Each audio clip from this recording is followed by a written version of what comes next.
Pemirsa, langsung saja kita ke informasi hot news. Yang pertama kita lihat ada Xi Jinping yang beri pesan khusus ke Presiden Prabowo.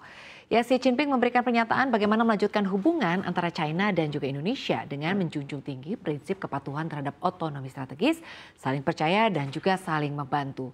Xi mengungkapkan Indonesia dan China harus membina kerjasama yang saling menguntungkan, berkeadilan dan berkewajaran. Ia mengatakan hal ini merupakan hal penting dalam mengembangkan hubungan bilateral RI-China selama beberapa dekade terakhir. Ini juga merupakan prinsip penting yang harus diikuti untuk bisa memastikan perkembangan hubungan bilateral yang berkelanjutan dan juga stabil di masa mendatang. Merujuk laman pemerintahan China, Xinhua, kedua negara mengatakan kesiapan untuk bekerja sama. Disebutkan juga bahwa Indonesia dan China akan mempromosikan peningkatan diri, solidaritas dan kerjasama yang saling menguntungkan di antara kedua belah pihak. Xi menegaskan China bersedia bekerja sama dengan pemerintah Indonesia yang baru untuk membangun prestasi masa lalu, mempromosikan pembangunan komunitas dengan masa depan bersama dengan pengaruh regional dan juga global.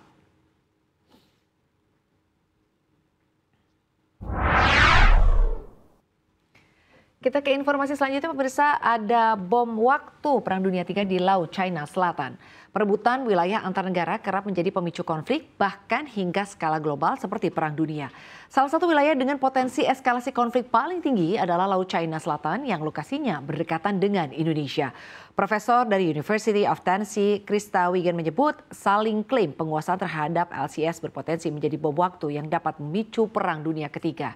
Tindakan China yang mengklaim wilayah itu membuatnya bersih tegang dengan banyak negara ASEAN seperti Filipina, Vietnam, Taiwan, Brunei, termasuk Indonesia di Natuna Utara.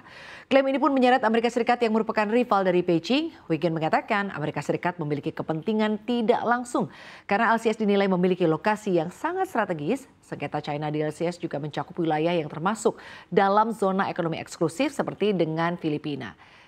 ZII adalah wilayah maritim tempat negara pantai memiliki hak untuk mengeksplorasi, mengeksploitasi, melestarikan, dan mengelola sumber daya alam. Sebenarnya pada tahun 2016, pengadilan arbitrase tetap di Den Haag memutuskan mendukung Filipina dalam kasus yang dibuka pada tahun 2013 terhadap China. Pengadilan arbitrase mengatakan klaim China di LCS tidak memiliki dasar hukum.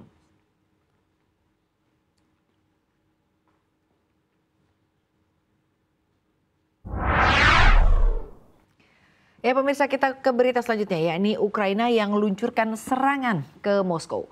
Ukraina melancarkan serangan ke Moskow menggunakan sedikitnya 34 pesawat nirawak atau drone pada Minggu 10 November waktu setempat. Serangan ini menjadi serangan drone terbesar yang pernah dilakukan Ukraina terhadap ibu kota Rusia tersebut sejak perang meletus pada 2022 silam. Sementara itu, pertahanan udara Rusia dilaporkan berhasil menghancurkan 36 drone lain yang menargetkan sejumlah wilayah di bagian barat Rusia pada hari yang sama. Otoritas penerbangan Rusia melaporkan serangan ini menyebabkan pemerintah mengalihkan 36 penerbangan dari 3 bandara, yaitu Domodedovo, Sheremetyevo, dan juga Zhukovsky.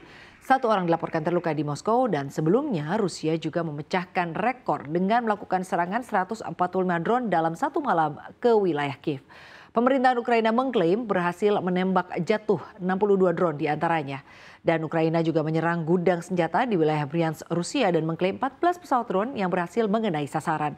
Perang Rusia-Ukraina yang telah berlangsung selama 2,5 tahun disebut mulai memasuki babak terakhir menurut sejumlah pengamat.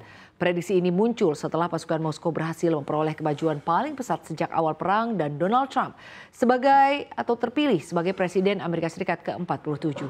Trump yang akan menjabat pada bulan Januari mengatakan selama kampanye bahwa ia dapat membawa perdamaian di Ukraina dalam waktu 24 jam.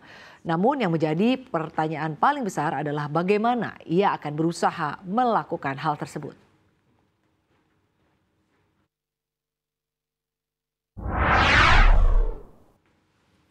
Kita ke informasi berikutnya, pemirsa. Peringatan BMKG La Nina mulai gulung RI. Badan Meteorologi, Klimatologi, dan juga Geofisika mengkonfirmasi fenomena La Nina telah terjadi di Indonesia. Pada awal Januari 2024 ini, fenomena tersebut bahkan sudah terjadi selama 2 dasaran atau sekitar 20 hari. Menurut Deputi Bidang Klimatologi BMKG Arda Sena Sopa Heluakan, La Nina akan berdampak pada musim hujan di Indonesia. Arda mengatakan Indonesia akan mengalami musim hujan dengan kategori normal hingga di atas normal. Kondisi normal dimaksud adalah kondisi klimatologi jangka panjang yaitu 30 tahun. Sebagai informasi, BMKG mencatat sebanyak 28% zona musim di wilayah Indonesia telah masuk musim hujan. Secara umum, dampak La Nina tergantung pada periode waktunya. Pada bulan Juni, Juli, Agustus, La Nina menyebabkan peningkatan curah hujan di hampir sebagian besar wilayah Indonesia. Sementara jika terjadi pada bulan September, Oktober, November, La Nina berpengaruh pada peningkatan atau meningkatnya curah hujan di wilayah tengah hingga timur Indonesia. Sedangkan pada Desember, Januari, Februari, dan Maret, April, Mei, fenomena La Nina berdampak pada peningkatan curah hujan di wilayah Indonesia bagian timur.